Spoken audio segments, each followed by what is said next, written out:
करने के लिए मजदूरी करता था। एक दिन की बात है, बंटी कबूतर तोताराम के यहाँ काम कर रहा था। उसे काम करते करते काफी रात हो जाती है और देर तक उसका काम खत्म हो जाता है। अरे आज तो बहुत देर हो गई मुझे काम में। चलो अब घोंसले में जाता हूँ। टुनटुनी मेरी राह देख रही होगी। बंटी कबूतर रात के अंधेरे में वहाँ से उड़कर अपने जंगल की ओर आने लगता है। तभी रास्ते में उसे बहुत थकान हो जाती है, इसलिए वो एक पेड़ पर जाकर बैठ जाता है। अरे मैं तो बहुत थक गया हूँ। एक काम करता हूँ, कुछ समय के लिए इसी पेड़ पर आराम कर लेता हूँ। थोड़ी देर बाद जब अच्छा लगेगा तो फिर अपने जंगल चला जाऊँगा। बंटी कबूतर वहीं बैठकर आराम करने लगता है। तभी अचानक उसी पेड़ के नीचे एक झूला अपने आप ही हिल रहा था, जिसे देखकर बंटी कबूतर घबरा जाता है। तब तक आप लोग कमेंट में बताएं 9 - 0 कितने होते हैं।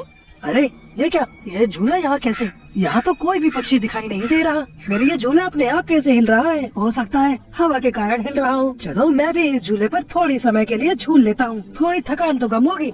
बंटी कबूतर बिना कुछ सोचे समझे उस झूले पर जाकर बैठ जाता है और वहाँ झूला झूलने लगता है। काफी समय झूला झूलने के बाद वहाँ एक अनजान भूतिया आवाज आती है। तेरी हिम्मत कैसे हुई कबूतर इस झूले पर बैठने की? अरे बाप रे बाप, ये आवाज कहाँ से आ रही है? तभी बंटी कबूतर के सामने एक भूतिया कौवा आता है, जिसे देखकर बंटी कबूतर के होश उड़ जाते हैं। अरे बाप रे, ये तो भूतिया कौवा है। तुमने मेरे झूले पर बैठकर बहुत बड़ी गलती कर दी। अब तो तुम गए। ये मेरा भूतिया झूला है। अब मैं तुझे मारकर तुझे भी भूतिया झूला बना दूंगा और तुझे ले जाकर किसी पेड़ से लटका दूंगा, ताकि जब भी कोई पक्षी झूला झूलेगा तो वो भी भूतिया झूले से गायब होकर मेरे पास आ जाएगा और फिर मैं उस पक्षी को मारकर उसका खून पी जाऊंगा। नहीं नहीं भूतिया कौवा, मुझे भूतिया झूला मत बनाना। मुझे क्षमा कर दो, मुझसे गलती हो गई। मुझे तुम्हारे झूले पर नहीं बैठना चाहिए था। मुझे क्षमा कर दो। नहीं, सजा तो तुम्हें मिलकर ही रहेगी। मैं तुम्हें भूतिया झूला जरूर बनाऊंगा। तभी वो भूतिया कौवा बंटी कबूतर को अपनी शक्ति से भूतिया झूला बना देता है।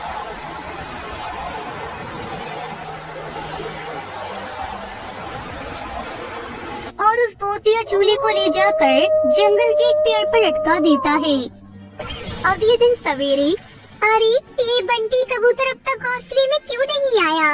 रात से सवेरा हो गया पर अब तक उसका कोई पता नहीं। चलो मैं तोताराम के घोंसले में देखती हूँ। दूसरी तरफ जंगल के पक्षी बच्चे जब अनजान झूले को देखते हैं तो उस पर झूला झूलने लगते हैं। उन्हें ये नहीं पता था कि ये झूला एक भूतिया झूला है। उस झूले पर बैठने के बाद एक एक करके सभी गायब हो जाते हैं। और अगले दिन, अरे ये क्या बबली जी, क्या बकवास लगा रखी है तुमने? झूले से अचानक कोई कैसे गायब हो सकता है? पागल समझा है क्या हमें? अगर तुम्हें मेरी बात का विश्वास नहीं हो रहा तो तुम खुद उस झूले पर बैठकर देख लो। इस झूले पर बैठने के बाद जंगल के कई पक्षी बच्चे गायब हो गए हैं।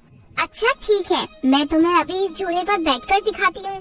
तभी वहाँ तोताराम और टुनटुनी चिड़िया आते हैं। उनके साथ एक बाबा बास भी थे। बबली कबूतरी और टुनी चिड़िया बाबा और टुनटुनी को उस झूले की पूरी बात विस्तार से बताते हैं, जिसे सुनने के बाद तोताराम और टुनटुनी चिड़िया के होश उड़ जाते हैं। क्या इस झूले में बैठने के बाद पक्षी गायब हो रहे हैं? कहीं बंटी भी तो इस झूले पर बैठने के बाद गायब तो नहीं हो गया? हाँ चिड़िया बहन, हो सकता है। ये झूला बहुत ही अजीब झूला है। पता नहीं ये हमारे जंगल में किसने लगाया। बाबा बाज अपनी शक्ति से उस झूले का रहस्य पता करते हैं। पक्षियों, ये कोई आम झूला नहीं है, बल्कि एक भूतिया झूला है। और टुनटुनी बहन, आपको पता है ये जो झूला है ना, ये आपके पति बंटी कबूतर है, जिसे एक भूतिया कौवा ने झूला बना दिया, और वो भी भूतिया। और जो भी पक्षी इस झूले पे बैठ रहा है ना, वो सीधे उस भूतिया कौवे के पास जा रहा है, जिसे भूतिया कौवा मार के खा रहा है। बाबा बास की बात सुनकर सारे पक्षी दंग रह जाते हैं। क्या मेरे पति भूतिया झूला बन गए हैं? ये कैसे हो सकता है बाबा जी? वो भूतिया कौवा बहुत ही खतरनाक पक्षी है। उसकी शक्ति का सामना करना किसी भी पक्षी के बस की बात नहीं है। बाबा जी, मैं आपके सामने हाथ जोड़ती हूँ। पति को तो झूले से ठीक कर दूंगा, पर इस झूले से गायब हुए पक्षियों को वापस नहीं ला सकता, क्योंकि इस भूतिया कौवे ने पक्षियों को जान से मार दिया है। मैं अपनी शक्तियों से आपके पति को वापस पक्षी बना देता हूँ। बाबा बास अपनी शक्ति से उस बंटी कबूतर को झूले से वापस पक्षी बना देता है। इस तरह बाबा बास की वजह से वो भूतिया झूला भी खत्म हो गया और बंटी कबूतर भी सही सलामत वापस आ गया। पर बाबा बास ने उस भूतिया कौवे का सर्वनाश नहीं किया, क्योंकि वो शक्तिशाली पक्षी था, उसे पकड़ना इतना आसान नहीं था। पर बाबा बास ने पूरे जंगल में चारों ओर अपनी मंत्र से एक रेखा खींचती थी, जिसके बाद वो भूतिया कौवा कभी उस जंगल में नहीं आ सकता था, न ही उसकी कोई भूतिया शक्ति इस जंगल में प्रवेश कर पाएगी। ये सब करने के बाद बाबा बास वहाँ से चले जाते हैं और सब पक्षी खुशी खुशी रहने लगते हैं। ये कहानी टूटे फूटे घोंसले में रह रही दो अनाथ चिड़िया भाई बहन की है, गोलू चिड़िया और टुनटुनी चिड़िया। वो दोनों भाई बहन कुछ दिन पहले ही अनाथ हुए थे। एक दुर्घटना के चलते टुनटुनी चिड़िया के माता पिता का निधन हो गया था। तब से दोनों भाई बहन अनाथ हो चुके थे। उनको इस संसार में कोई अपना कहने वाला नहीं था। अब तक घोंसले में टुनटुनी के माता पिता ने जितना राशन भर रखा था, उतने राशन में ही दोनों भाई बहन अपना गुजारा करने लगे। पर ये राशन जीवन भर तो टिकने वाला नहीं था। एक दिन सवेरे दोनों भाई बहन अपने घोंसले में बैठे हुए थे। टुनटुनी बहन, अब तो हमारे घोंसले का राशन ही खत्म हो गया है। अब हम क्या खाएंगे? हमारा तो इस संसार में कोई भी नहीं रहा। अब तो हम अनाथ कहलाएंगे। गोलू, तुम चिंता ना करो, मैं हूँ ना, मैं तुम्हारा ख्याल रखूंगी।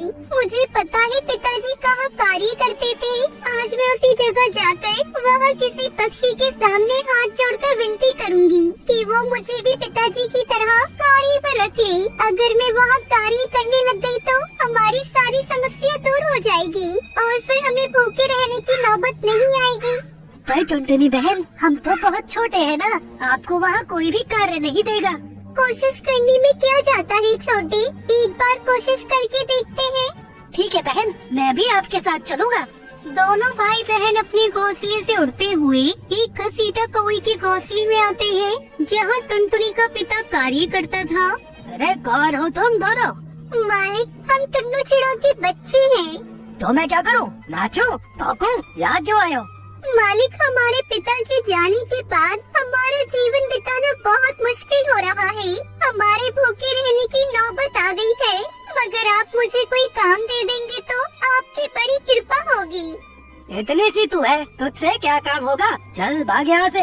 अगर भूख लग रही है ना, तो दोनों भाई बहन मिलकर भीख मांगो जाकर। निकलो यहाँ से।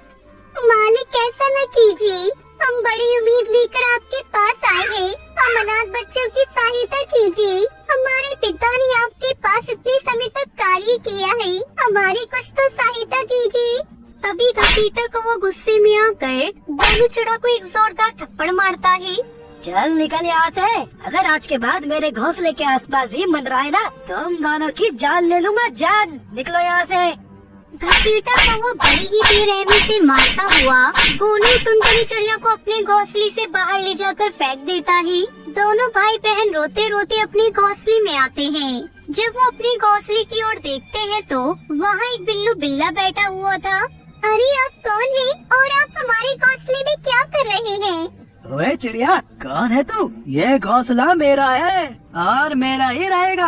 अब तुम दोनों जाओ यहाँ से, वरना दोनों को मारकर जंगल के बाहर वाले दरिया में ले जाकर फेंक दूंगा। अजीब दादागिरी है। टुनटुनी बहन, इस बिल्लू बिल्ला से बहस करने का कोई फायदा नहीं है।